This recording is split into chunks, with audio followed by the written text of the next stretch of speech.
어쨌든 열조의 묘실이 있는 이랬는데 이거를 당신은 가만히 있을 수 있겠냐 이러고 얘기를 한 거죠.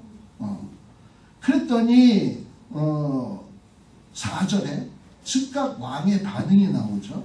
뭐라고 얘기하냐? 그러면 내가 무엇을 원하느냐? 너 원하는 거 있으면 얘기해. 하고 얘기를 해요.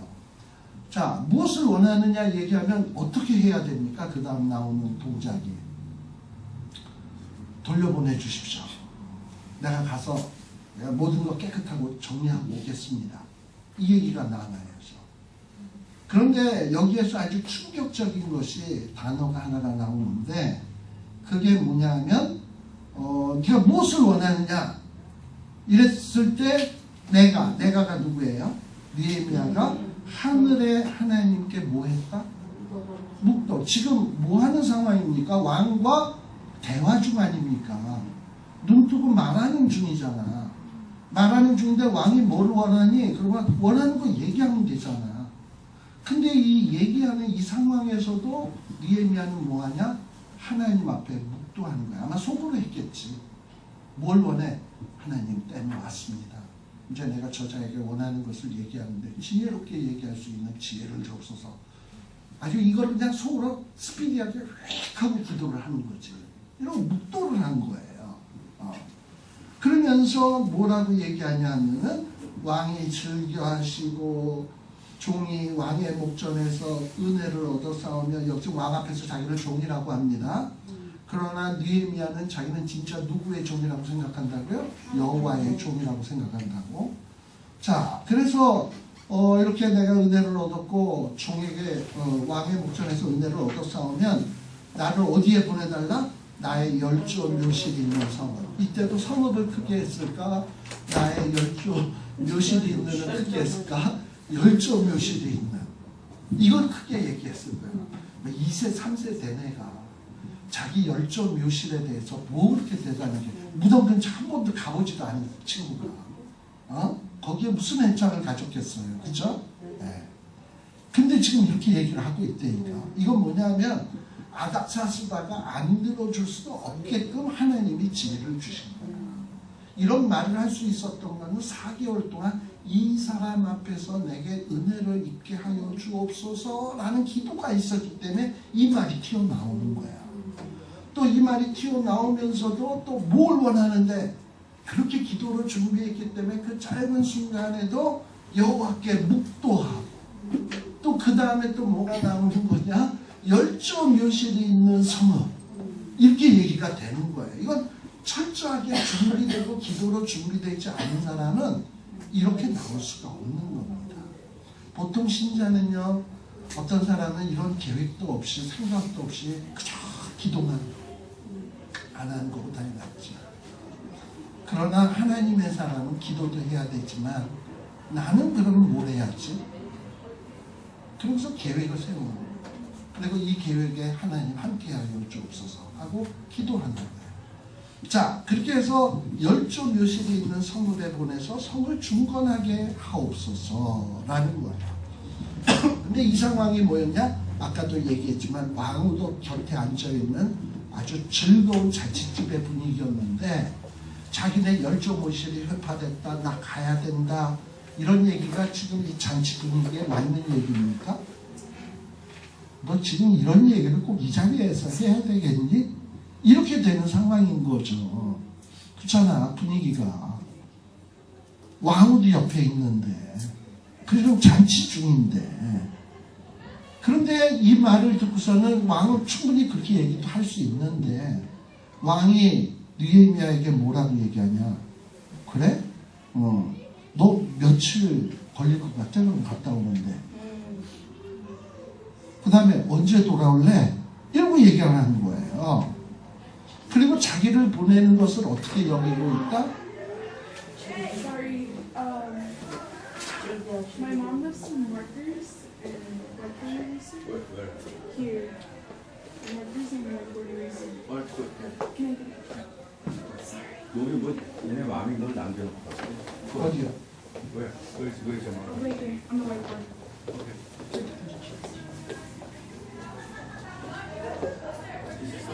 Yes, yes. And the eraser too. Sorry. I'm really sorry. 김동석 장관님 온 세계에 얼굴 팔리겠다.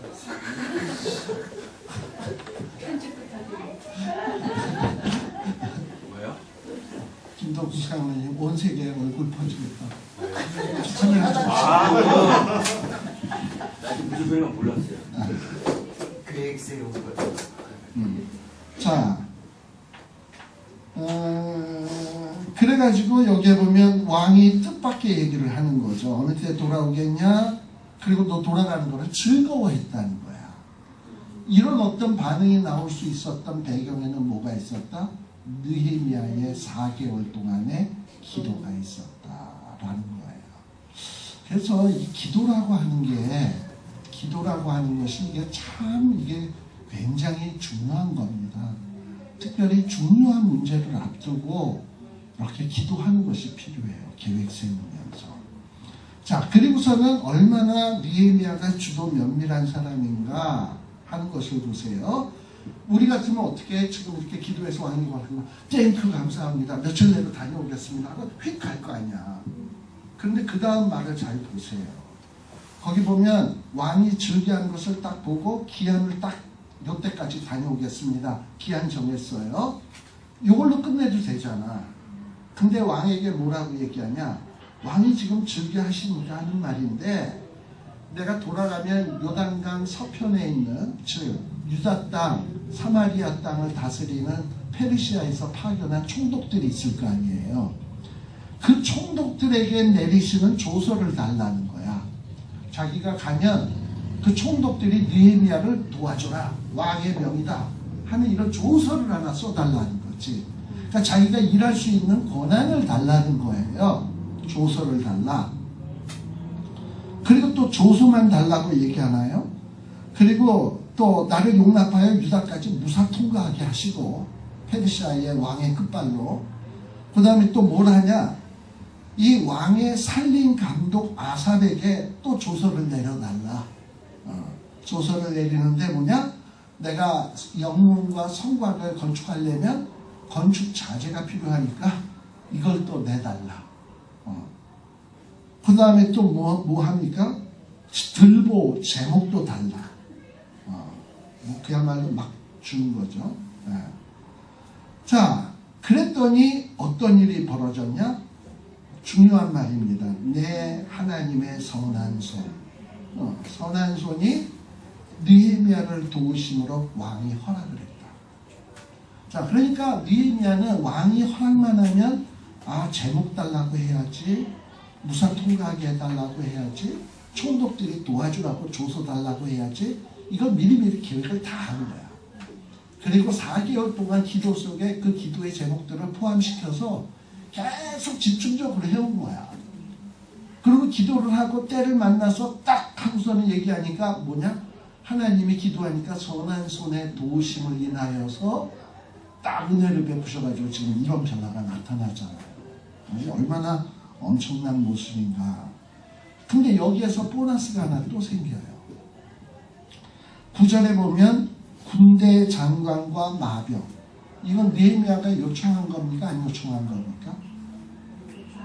요청 안 했죠. 지금 요 전까지 얘기해 보면. 근데 이 군대 장관과 마병을 저기 누굽니까? 페르시아 왕이 야 그러면 군대 장관과 마병도 데리고 가. 너 좀 너를 지켜줘야 될 거 아니야? 하고 보너스로 또 주는 거야. 그리고서는 이제 이렇게 대동을 하고 강서편에 있는 총독들에게 딱 오게 되니까 이 강서편이라고 하는 것은 여러분들 유프라테스 강 있잖아요. 유프라테스 강이 이렇게 이스라엘 땅 북쪽으로 이렇게 돼 있잖아. 이거를 건너는 게 서편이야. 그 이전은 바벨론, 아수르 그쪽 나아가리고 그러면 여기 넘으면 이 가나안의 총독들이 다스리는 거예요. 그래서 페르시아의 조서를 딱 주니까 어떻게 돼버리겠습니까? 총독들이 사색이 되는 거지. 페르시아의 높은 양반이 왔다. 왕의 조서를 갖고 왔다. 얼마나 끝발 있는 존재로 등장하는 모습입니까? 그죠? 네. 자, 그래서 이 왕의 왕의 그 조서를 총독들에게 전하니까 어떤 일이 벌어졌냐. 10절 호론 사람 산발랏이 나오고요. 종되었던 암몬 사람 도비아가 나옵니다. 근데 이 사람들이 이스라엘 자손을 흥왕케 하려는 사람 느헤미야를 지칭하는 거죠. 느헤미야가 페르시아 왕의 조서를 듣고 왔다 함을 듣고 심히 근심했다는 것을.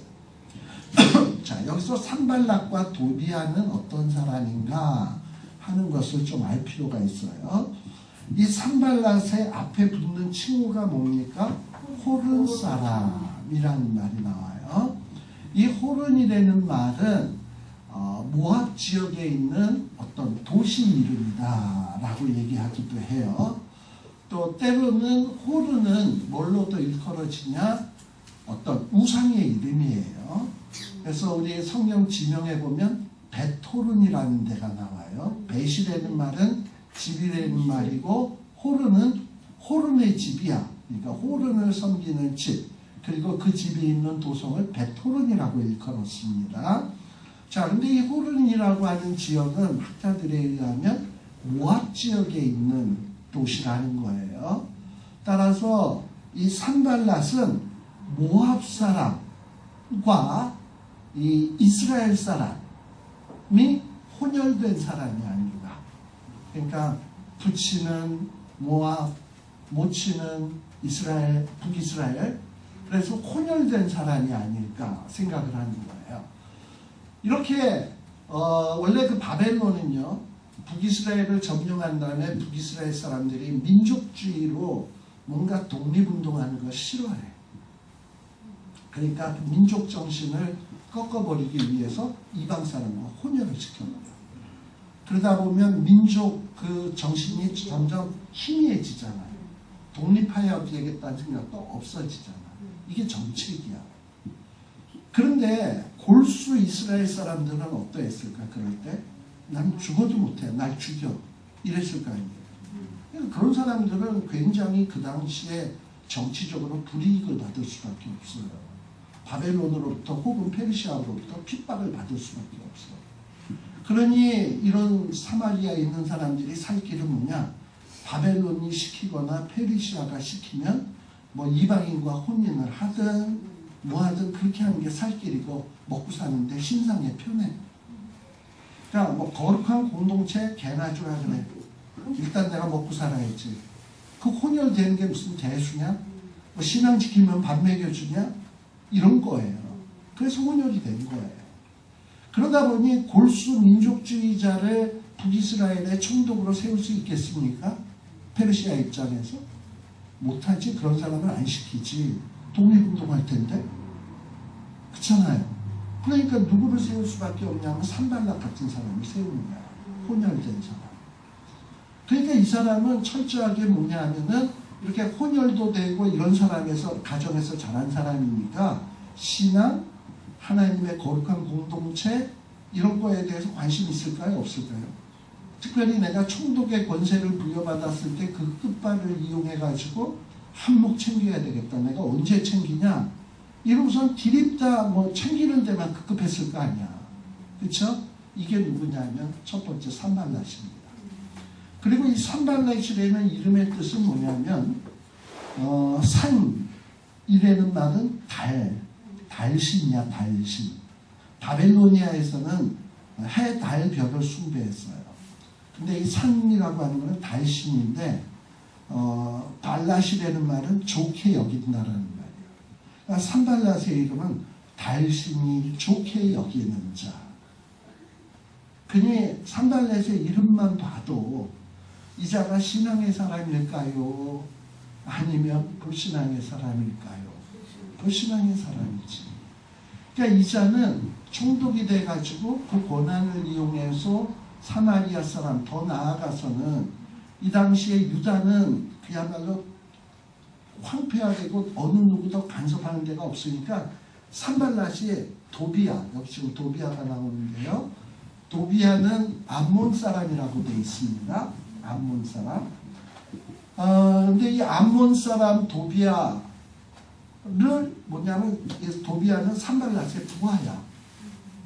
그런데 산발랏은 사마리아의 총독으로 있으면서 남쪽 예루살렘에서도 뭘 뜯어와야 될 거 아니야. 그러기 위해서 누구를 예루살렘에 파송을 했냐면 도비아를 파송을 해가지고 예루살렘에서 뜯어내고 사마리아에서 뜯어내고 이러다 보니 예루살렘이 어떻게 되었겠습니까? 황폐하고 이 산발랏에게 뜯기고 도비아에게 뜯기고 그러니 예루살렘에 사는 사람들이 거룩한 공동체를 이루어야 되겠다. 우리가 여기서 포로에서 귀환한 목적이 뭐냐? 우리가 거룩한 하나님의 집을 건설하는 거 아니냐? 이런 거 신경 쓸 틈이 있을까 없을까? 없지. 지금 그 지경을 만든 장본인들이 산발랏과 도비아예요. 그러니까 이 산발랏과 도비아가 가만 보니까 느헤미야라고 하는 자가 온대. 자기보다 끝발이 높잖아. 계급도 높고. 이거 페르시아 왕의 바로 측근인데 이런 사람이 오니까 산발랏과 도비아는 바짝 긴장하는 거야. 그동안에 자기네들이 사마리아와 예루살렘은 자기네들의 나와바리 삼아가지고 막 뜯어내고 자기네들의 이권을 챙겼는데 이 어떤 놈인지 모르지만 페르시아 아닥사스다의 총애를 받는 자가 오면은 이제 그런지 못할 거 아니에요. 그래서 심히 근심했다라고 나오는 게 바로 그 얘기입니다. 그런데 이 산발랏과 도비아는 하나는 모압 사람, 하나는 암몬 사람 하면 생각나는 게 있어요. 네, 여기서 누가 생각나요? 그 조사 룻이 아니고 롯이 생각이 나야 돼요. 모압과 암몬은 롯이 그 딸과 동침을 해서 낳은 자식이 하나는 모압 족속이고 하나는 암몬 족속입니다. 자, 근데 롯부터 한번 생각을 해보자고요. 이 아브라함과 롯 원래는 부자지간 같은 존재예요. 그리고 애굽까지도 같이 갔었어요. 애굽에 언제 그랬냐? 가나안 땅에 아브라함이 롯과 함께 가나안 땅에 도착을 했는데 먹을 게 없으므로 나무로 하다가 어디까지 갔냐? 애굽까지 갔어. 거기 가가지고 부인 사례를 뺏길 뻔한 사건 있지 않았습니까? 그렇죠? 그랬는데 겨우 하나님의 은혜로 하나님이 막아주셔서 무사히 돌아오게 됐죠. 그러니 아브라함과 조카 롯은요, 뭘 경험했던 사람들이냐? 첫째는 메소포타미아의 갈대아 우르의 화려했던 문화를 체험하고 알았던 사람들입니다. 그렇죠? 그리고 갈대아 우르만 체험했냐? 하란 땅에 왔었죠. 하란 땅의 화려함도 알고 있는 사람. 물론 갈대아 우르만은 못해, 하란은. 그런데 하란에서 또 월남하면서 또 어디도 갔냐? 애굽 땅의 화려함도 체험을 한 거야. 물론 거기서 부인 뺏길 뻔했지만. 네. 그러고서 이제 돌아온 경험을 한 사람들이에요. 근데 원래 아브라함을 갈대아 우르에서 끄집어낸 목적이 뭐였죠? 복의 근원들. 그리고 거룩한 공동체를 형성하라고. 이게 아브라함에게 주신 사명인 거예요. 그리고 그래서 하나님이 지시한 땅을 주시겠다라고 한 게 아브라함과 롯이 받은 약속일 거예요. 그런데 하란도 경험했고 가나안 땅에 들어왔더니 먹을 게 없어. 이 땅은 아니다. 이러고서는 남쪽으로 갔죠. 그래서 애굽의 화려한 땅에 가서 이 땅인가? 했더니 거기서 또 큰 사고가 나면서 이 땅도 아니다 하고 나왔어요. 이제 그러던 가운데 가나안 땅에 왔는데 이제 누굽니까? 아브라함과 조카 롯 사이에 목자들 간에 다툼이 일어납니다. 그러다 보니까 이거 뭐 복의 근원이 돼야 되는데 가족끼리 조카랑 삼촌이랑 기립담 팍 터져라 싸우면은 복의 근원이 아니라 사람들에게 뭐가 됩니까?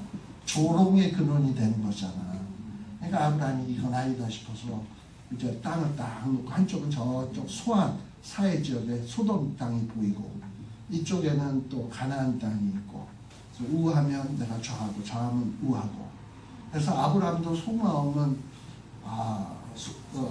롯이 가나안 땅을 택하기를 원했겠지. 좌해라 이랬는데 롯이 딱 보니까 소돔과 고모라 땅을 보니까 성경 창세기에 나오는 표현에 의하면 뭐 같고 여호와의 동산 같고 뭐가? 소돔 땅.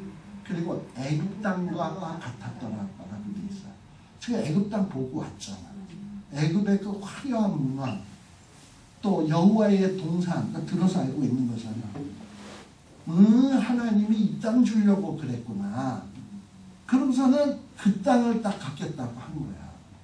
롯은요, 뭔가 척박한 땅이라 할지라도 하나님의 거룩한 공동체를 만들어야 되겠다.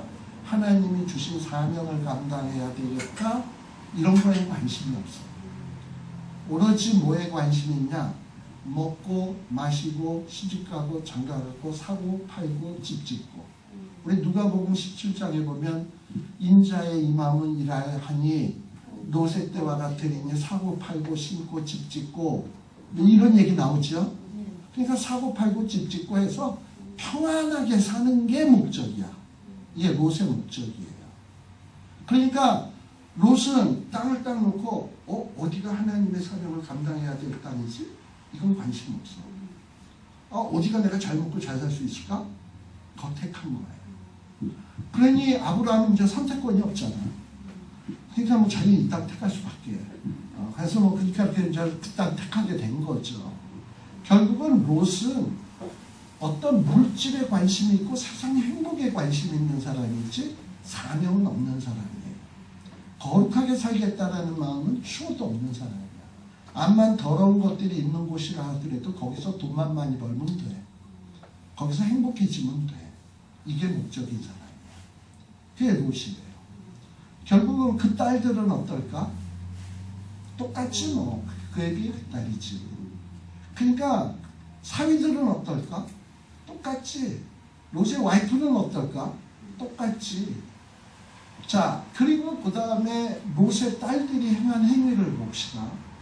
뭐냐면 아버지를 밤에 술 처먹이고서 고라 떨어졌을 때 그걸 동침을 하겠다고 생각한 사람이 누구냐? 딸들이었어요. 그러니까 아버지를 강간한 거야. 쉽게 얘기하면 술 먹여놓고. 요즘 그거 큰 죄예요. 약하거나 술 먹여가지고 술 취해가지고 추행하면 그거 큰일 나죠. 근데 그 짓을 남자가 여자에게 행한 것이 아니라 여자가 남자에게 행했다는 게 충격이고, 그것도 보통 여자가 아니라 딸들이 애비를 놓고서는 그것도 돌려가면서 이랬다라는 게 참으로 충격스러운 일이거든. 근데 이런 거를 거침없이 할 수 있었던 이런 롯의 딸들의 사고방식은 어디서 나왔을까? 우리 레위기 18장에 보게 되면 너희들이 가나안 땅에 들어가거든 가나안 땅의 풍속을 쫓지 말고 이전 풍속도 쫓지 말라 그랬어요. 그럼 그때 얘기하는 이전 풍속이 뭔가요? 그 출애굽하자마자 주신 말씀이거든. 애굽 땅의 풍속 쫓지 말라는 거야. 그리고 가나안 땅의 풍속을 쫓지 말라 그랬어요. 레위기 18장에 보면. 그리고 그 다음에 쭉 나오는 얘기가 뭐였습니까? 근친상가, 동성연애, 수간.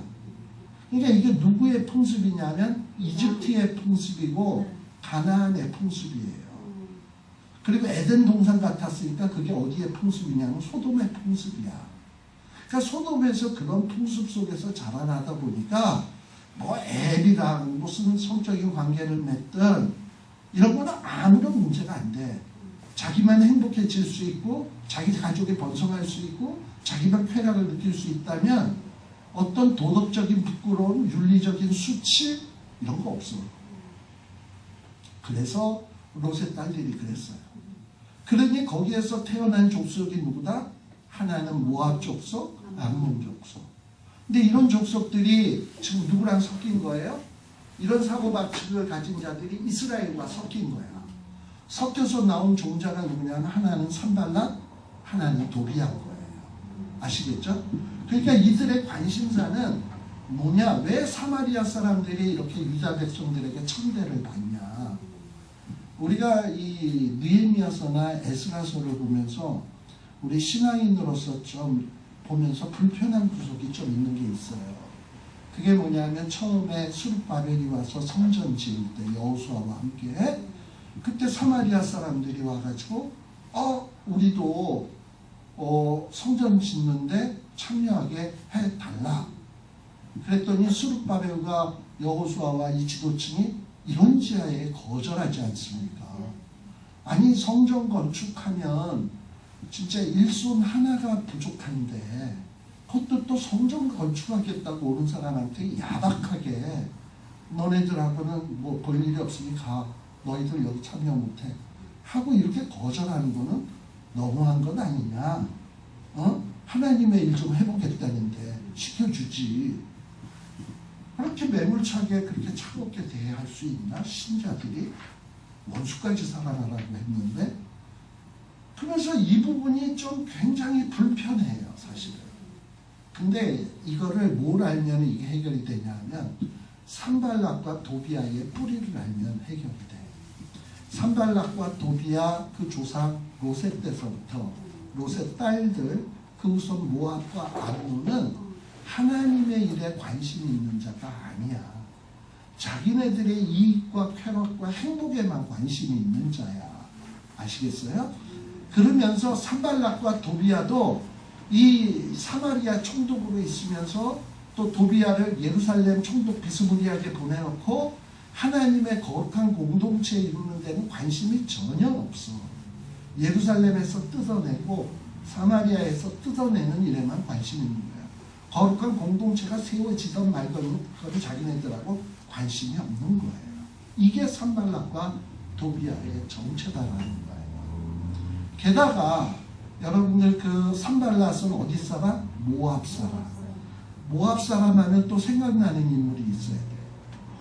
그게 누구냐면 발람.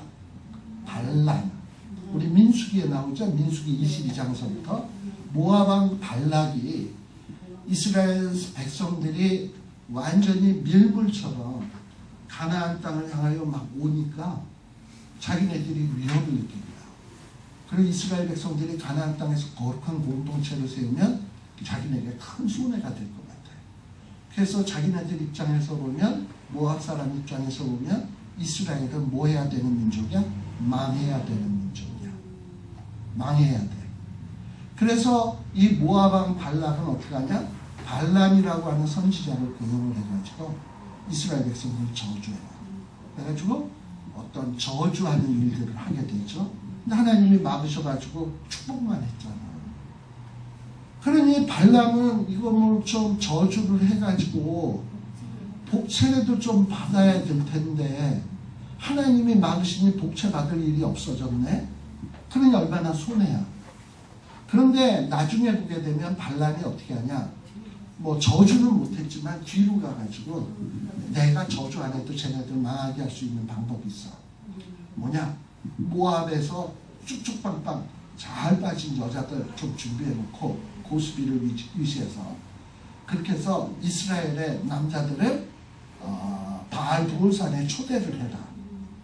그래서 걔네들과 서팅이 이루어지게 하고 그 틈을 이용해서 이 우상을 숭배하게 하고 그러면 내가 저주 안 해도 하나님이 알아서 이스라엘 작살낸다. 이로써 그 장대를 가르쳐주고 아마 그 대가로 복채를 받고 튄 것 같아요. 발람은. 이게 발람이야. 그래가지고 모압왕은 발람이 가르쳐주는 그 계획대로 실행을 해가지고 이스라엘 백성들을 타락시켜요. 그래서 졸지에 22,000명이 줄초상나는 일이 벌어지게 됩니다. 그래서요, 여러분들 신명기 23장 한번 보세요.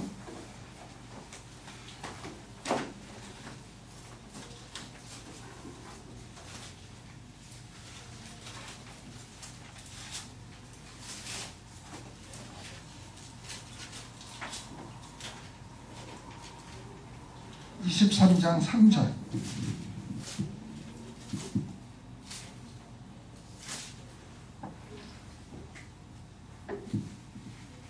거기 뭐라고 되어 있냐면 암몬 사람과 모압 사람은 여호와의 총회에 들어오지 못하리니 그들에게 속한 자는 10대뿐 아니라 영원히 여호와의 총회에 들어오지 못하리라. 왜?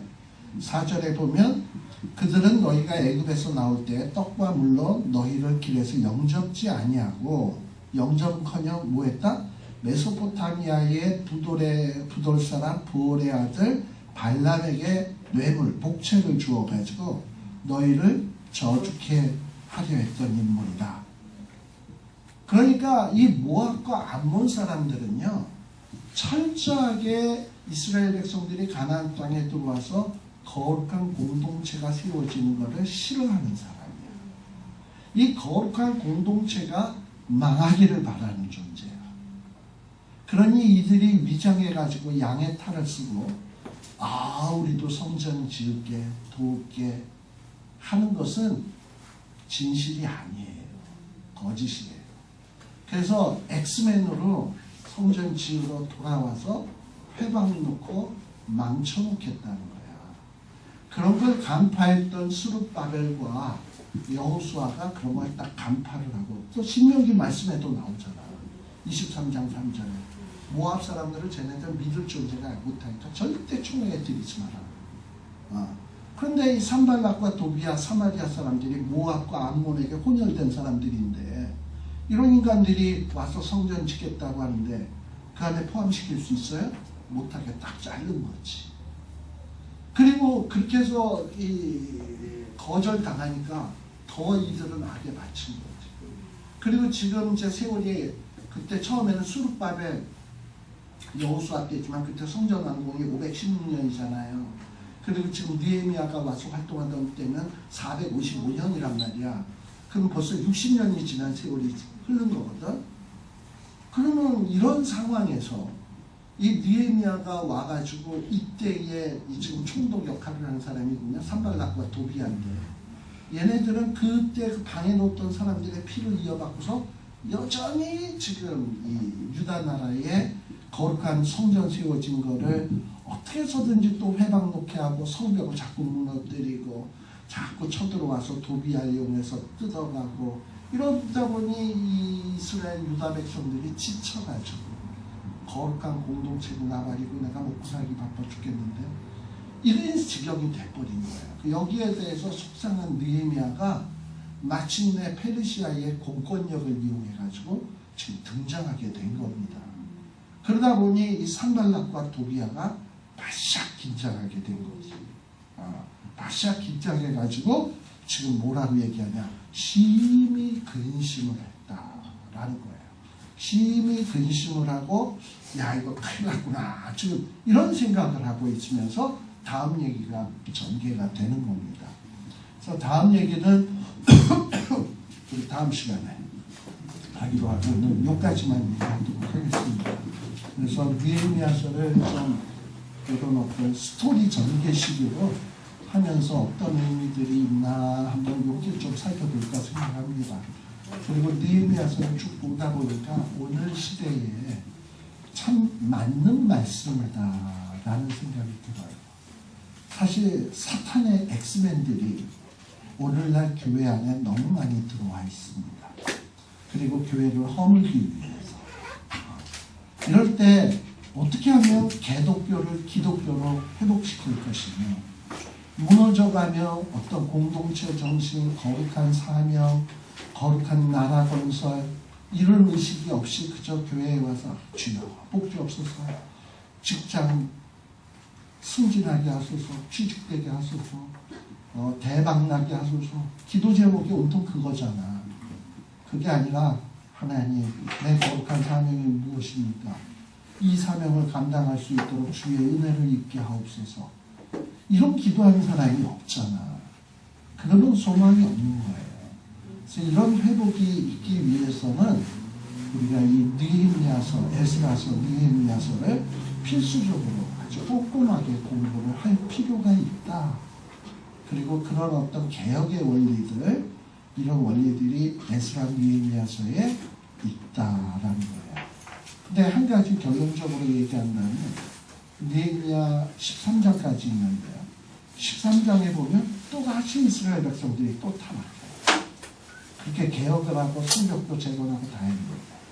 그러면서 느헤미야서의 결론은 뭐냐? 어떻게 보면 암만 개혁을 해도 인간은 불가능하구나. 그러면서 뭘 바라보게 하냐? 히브리서 12장에 나오듯이 믿음의 주여 온전케 하시는 예수를 바라보자 하면서 예수님께로 시선을 이끄는 것이 느헤미야서의 어떻게 보면 마지막 결론이기도 하다라는 생각을 해봅니다. 그래서 오늘은 요 1, 2장을 중심으로 좀 살폈습니다. 기도하겠습니다. 하나님 아버지 감사드립니다. 참으로 기독교가 우리 하나님의 공동체가 세상의 조롱거리가 되어 있고 또 이렇게 하나님의 거룩한 공동체가 황폐화되어 있습니다.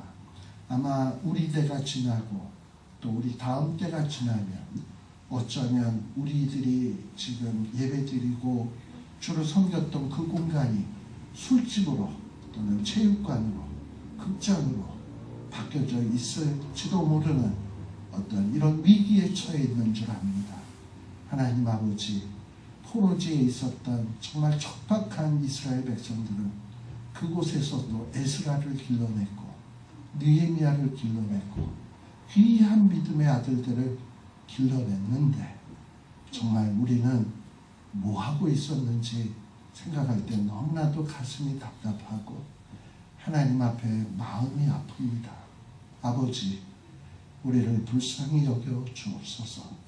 우리가 이 땅에서 사는 것은 우리 세대에 우리만 예수 잘 믿고 잘 먹고 살다가 가는 게 목적이 아니라 이 땅에 거룩한 하나님의 나라를 건설하며 또 대대손손 시간적으로 저 미래에까지 하나님의 나라를 확장해가는 일임을 잊지 않는 저희들 되게 하여 주옵소서.